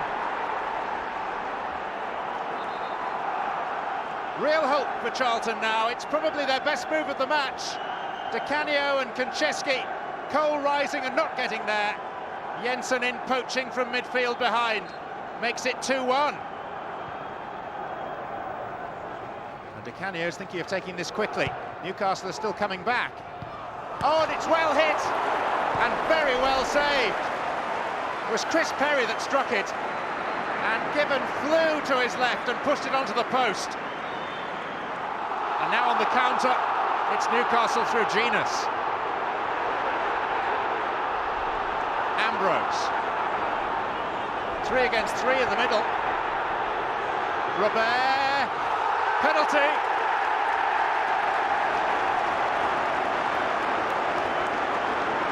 Chris Perry, who seconds ago was so close to squaring the game at 2-2, looks on forlorn. Oh, you know what? Robert was falling before the tackle was made. He did draw some contact, but he was already on his way down. But you know what this means? It means Alan Shearer. Oh, great save, but Shearer will score anyway.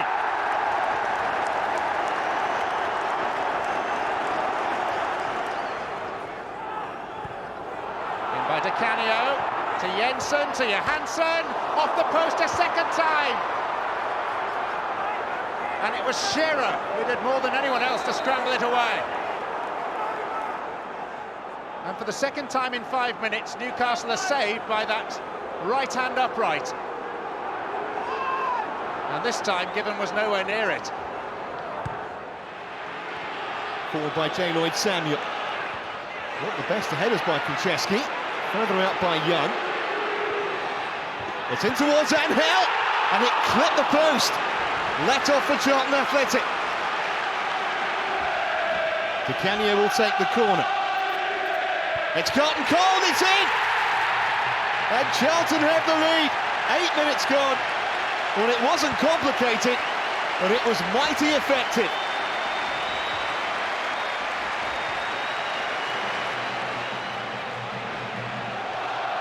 Fischer battling, and he's taken the throw quickly as well. Here's Cole.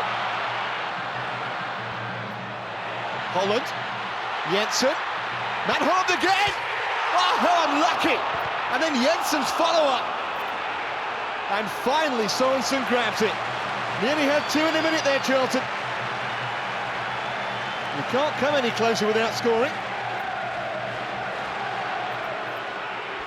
Hitzelsberger. Now Lee Hendry.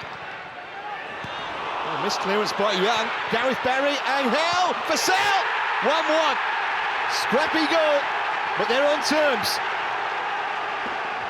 Vassell trying to use his pace. He's picked out Hendry. Great try!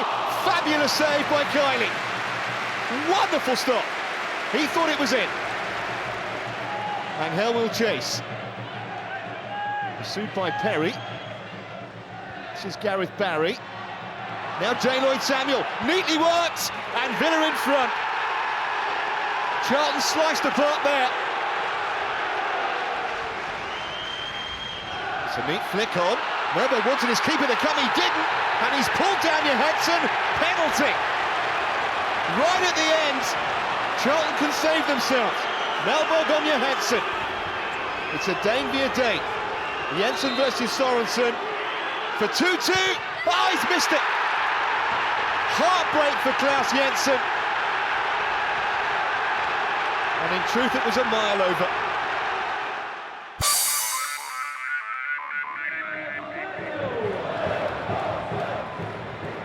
Little over elaborate by Pompey, they've given it away.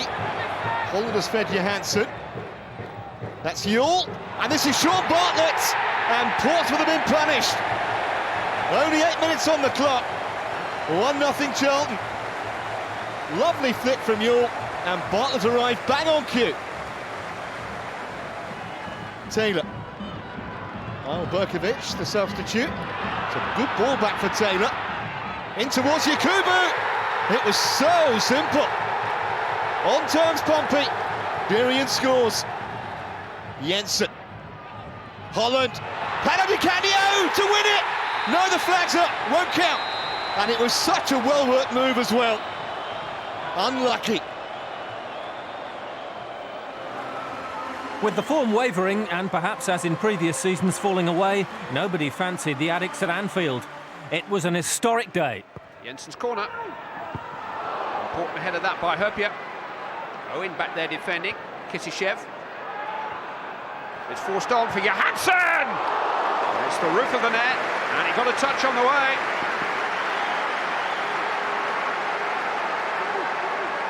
Spinning shot from Jonathan Johansson after good work from Herman Ryderson, and an excellent save by Jerzy Dudek.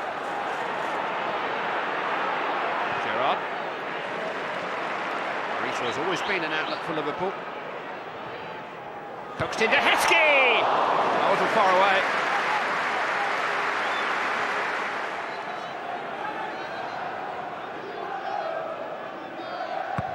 Jensen takes. Riderson is in there, it's Bartlett! And Charlton lead at Anfield.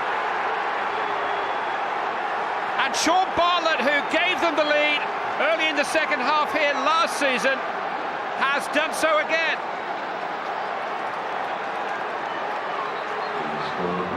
Jensen's corner, firm header by Sean Bartlett, who got his first goal for 6 months against Portsmouth on Saturday, and now gets his second of the Easter weekend.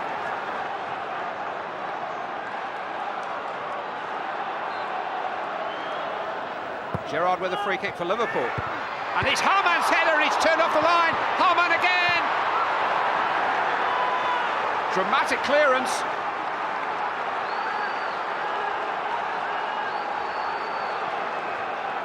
Carragher. He's wrong-footed Konchesky. Jamie Carragher. It'll come for Jon Arne Riise. More up than out from Kishishev. Gerrard the latest to try his luck. Charlton under siege here. It's a great cross. Oh, terrific save by Kylie, denying Vladimir Smica. Wonderful reactions from the Charlton goalkeeper. Smica was odds on to score. All he could do was get there, throw his body in the way and hope.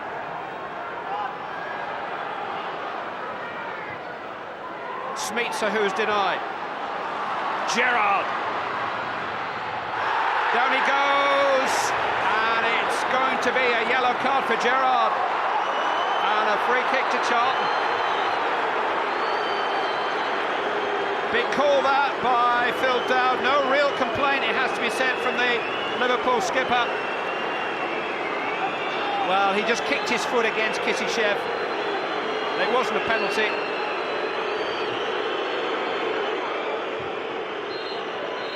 In a season when fourth has become the new first, Charlton Athletic wish it to be known that they are still in the hunt for the fourth Champions League place.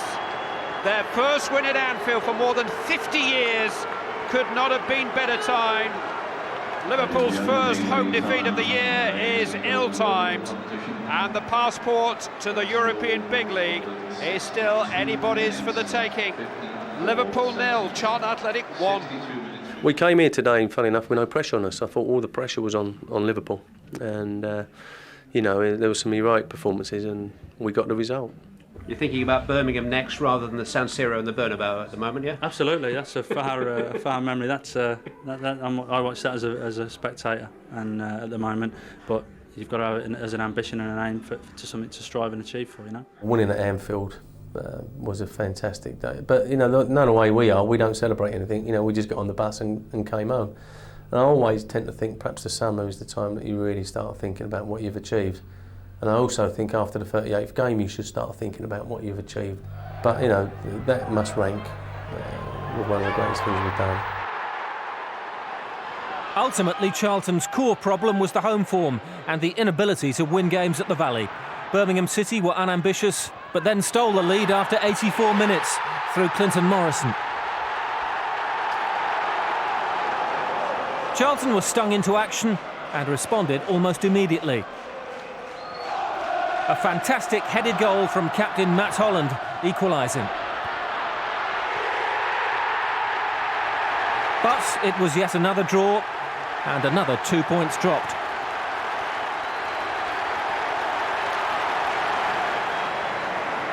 Bellingham. Phil Neville going wide of him. Bellingham going through the middle. In for Louis Saha. Saha scores! Manchester United lead. In the twinkling of an eye. Gary Neville. Liftily taken and shifted on for Saha.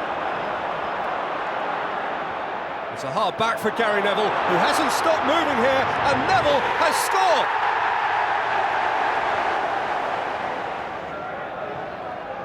Jensen short corner, Konchesky available to him. Jensen again, now or never stage for Charlton. Jensen delivering, Bartlett's got up, and he's hit the foot of the post, and Keane has smuggled it away. Well, Carlton Cole was dumped on his backside there. Oh, Horizon's missed it. It's Bermorte with Kiley committed. Penalty. He always looks second favourite there, Dean Kiley. He's so quick, Bermorte. And that, besides the referee, was in a very good position to see it. Steve Malbranc versus Dean Kiley, 1-0 Fulham. And very calmly done. Stewart, forward by Holland. That's good play by Luke Young. Now, was that handball? Martin Joutou, it looked very suspicious. This should tell us Charlton unlucky. Bermorte, who's had a storming game for Fulham this afternoon. Space here for Davis. He might hit this on the volley. He has! Wonderful strike. And Fulham double their money. Sean Davis.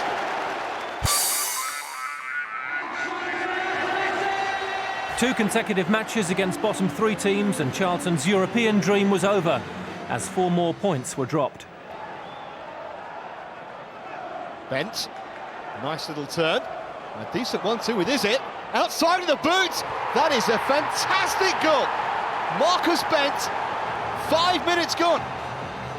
This is going to be Jerome Thomas's debut in a Charlton shirt. Di Canio will take the corner. There's Fortune! No one anywhere near him. And it's 1-1. Well, Leicester City gave Jonathan Fortune the run of the 6-yard box there, and they paid for it. Even though Di Canio slipped, didn't matter.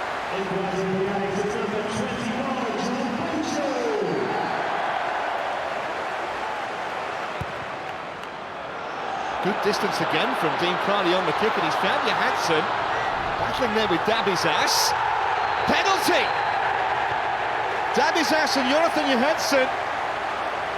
And Rob Styles pointed straight to the spot. And a red card as well for the Greek defender. Well, the expression on Dabizas' face says it all. I think it's a little unfortunate there. Well, there's a study in concentration. Di Canio versus Walker. He just never fancied he'd miss. Charlton in front with 14 minutes left.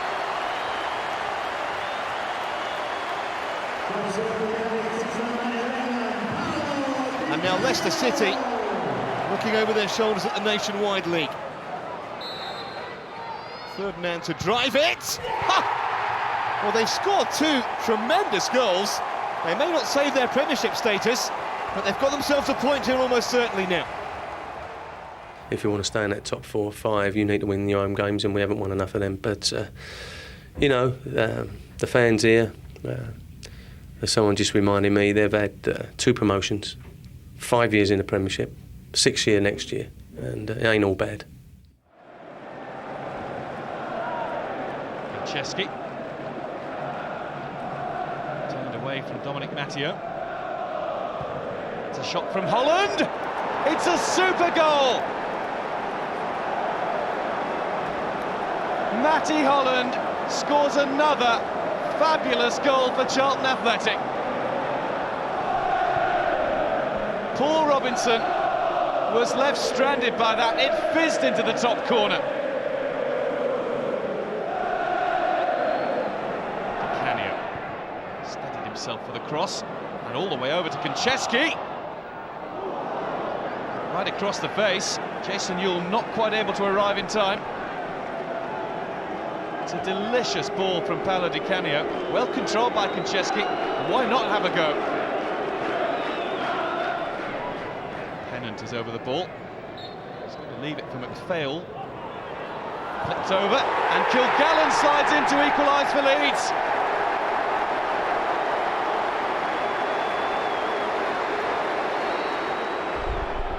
Pennant on the charge, forcing defenders to back away. Now it's Milner. Beaten away by Kiley, and he stops Milner a second time. Milner, one of the bright hopes of Leeds United's future. Milner. Smith.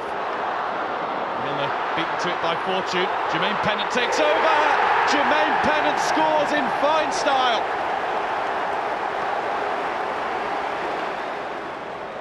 Gallen. Oh, that's wonderful. That's from a central defender. And Mark Halsey has blown his whistle and given a penalty. Well, Michael Dewberry is adjudged to have been brought down. Alan Smith in front of the Kop. Scores!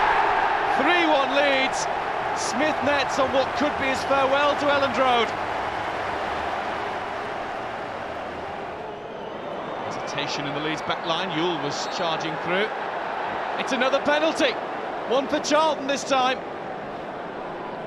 Dewberry stretching. Now, did he get the ball? Jason Ewell was the player fouled. He's now the player who scores for Charlton. 3-2.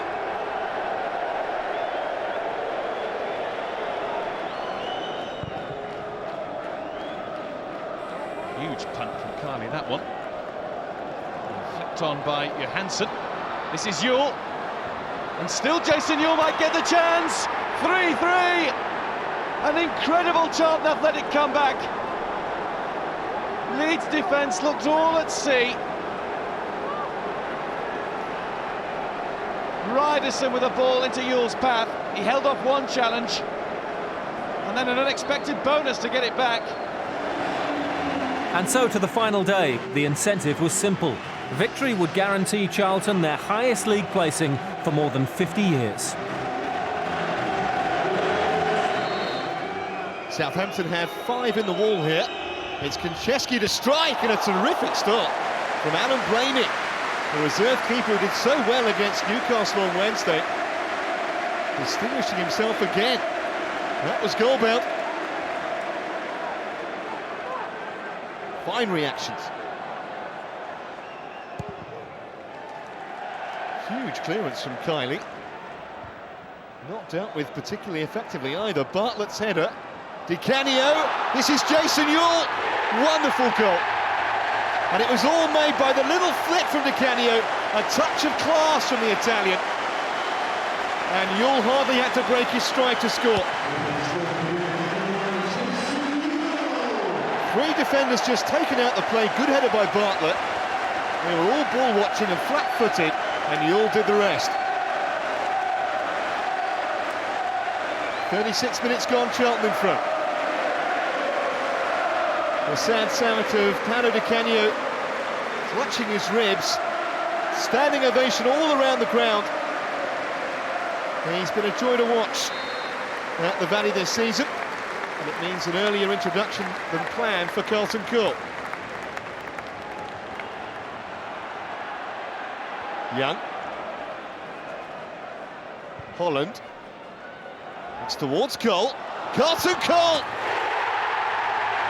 Didn't he tuck that away well? It's 2-0. It was a perfectly floated ball from Holland. Classic chest control. And a driving finish with his left foot. Got between the 2 central defenders. And once he was goal side of Paul Telfer, Southampton were in big, big trouble.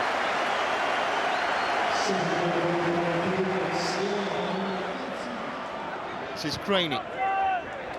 Ormrod left it, and it's put in by David Prutton. And Southampton are back in this. Just under half an hour to go. Kichyshev has gone for goal there. And Alan Blaney just about kept it out. Inventive thinking from the Bulgarian. And Blaney just lost his bearings for a moment. Close call.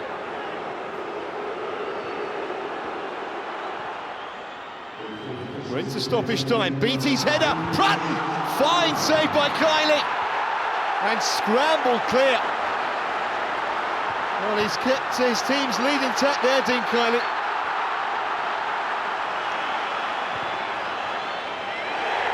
Final whistle has gone.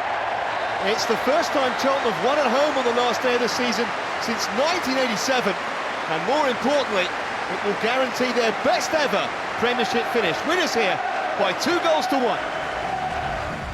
7th place, a real achievement for all concerned, and more proof that Charlton Athletic are becoming an established top 10 Premiership club.